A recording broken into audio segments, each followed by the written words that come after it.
আজ মেখলিগঞ্জ ব্লকের ৭০ মেখলিগঞ্জ এলাকায় বিধায়ক এলাকা উন্নয়ন প্রকল্প বিইউপি তহবিলের অর্থানুকূল্যে ৭,৮২,১৩৬ টাকা বরাদ্দে নুরানি কবরস্থানের সীমানা প্রাচীর নির্মাণ কাজের শুভ শিলান্যাস করলেন মেখলিগঞ্জ বিধানসভার সম্মানীয় বিধায়ক পরেশ চন্দ্র অধিকারী।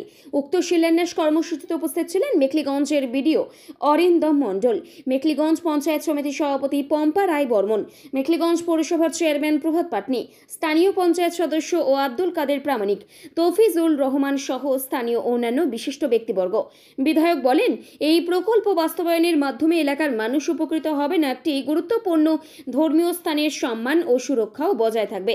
আগামী দিনেও মেখলিগঞ্জ বিধানসভায় ধারাবাহিক উন্নয়নের প্রচেষ্টা চালিয়ে যেতে দৃঢ় প্রতিজ্ঞাবদ্ধ।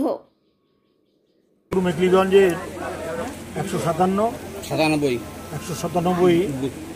বুথ, এই বুথের আমাদের গ্রাম পঞ্চায়েত হচ্ছে আব্দুল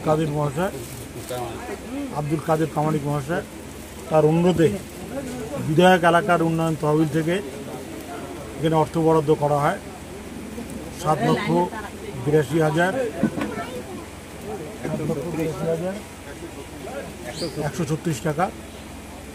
এর বাউন্ডারি ওয়ালটা এই কবরস্থানের বাউন্ডারি ওয়ালের নির্মাণের জন্য, সেটাই শুভ উদ্বোধন আজকে এখানে হলো।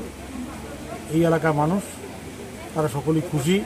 দীর্ঘদিন ধরে তারা এই বাউন্ডারি ওয়ালের জন্য তারা একটা দাবি ধরে আসছিলেন যে এই বাউন্ডারি ওয়ালটা করার জন্য। আজকে যার শুভ উদ্বোধনটা হলো, আমরা আশা করি খুব তাড়াতাড়ি এই কাজটা সম্পন্ন হবে।